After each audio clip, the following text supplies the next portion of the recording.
വന്യജീവി ശല്യമാണ്. വന്യജീവി ആക്രമണവുമായി ബന്ധപ്പെട്ട നിരവധി വാർത്തകൾ നമ്മൾ തന്നെ നൽകിയിട്ടുണ്ട്. അപ്പോൾ വന്യജീവി ആക്രമണവുമായി ബന്ധപ്പെട്ട് എന്താണ് ജനങ്ങൾക്ക് പറയാനുള്ളത് എന്ന് നോക്കാം. ഈ വന്യജീവി പരിഹാരം കാണുക എന്ന് പറയുമ്പോൾ ഇപ്പോൾ നമ്മൾ കേൾക്കുന്നതാണ് ആന ചവിട്ടിക്കൊല്ലുന്നു, അതുപോലെ തന്നെ ടൗൺ ഏരിയയിലേക്ക് വരെ ആനകൾ വരാൻ തുടങ്ങിയിട്ടുണ്ട്. പക്ഷെ അത് എല്ലാത്തിനും ബാധിച്ചിട്ടുണ്ട്. പ്രത്യേകിച്ച് ടൂറിസത്തിനൊക്കെ നന്നായിട്ട് ബാധിച്ചിട്ടുണ്ട്. ടൂറിസ്റ്റ് വരുന്നില്ല. ആ ഭാഗത്തിൽ നമുക്ക് ആശങ്കയുണ്ട്. പരിഹാരം കാണണം.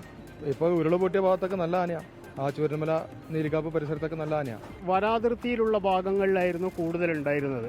പക്ഷേ ഇപ്പോൾ അത് വയനാട്ടിലെ വലിയ വലിയ ടൗണുകളിലേക്കടക്കം വ്യാപിച്ചു കഴിഞ്ഞു.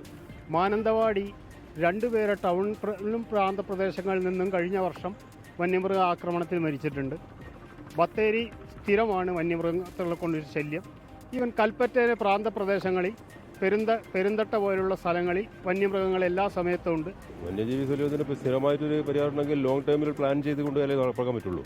പെട്ടെന്നൊരു സുപ്രഭാതത്തിൽ അങ്ങനെ ചെയ്യാൻ പറ്റുമെന്ന് എനിക്ക് തോന്നുന്നില്ല. കാലങ്ങളായിട്ട് നടന്നിട്ടില്ല എന്നല്ല, നടത്തുന്നുണ്ട്.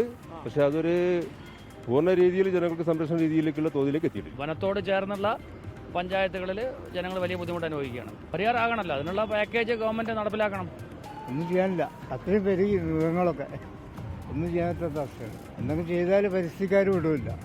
ഏറ്റവും വലിയ പ്രശ്നമായിട്ട് ഇന്നും തുടരുന്നത് വനം വന്യജീവി മനുഷ്യന്മാരുമായിട്ടുള്ള സംഘർഷമാണ്. അതിന് ശാശ്വതമായ പരിഹാരം കണ്ടു കഴിഞ്ഞാൽ മാത്രമേ ഒരു സ്വസ്ഥതയും സമാധാനം ഉണ്ടാവുള്ളൂ.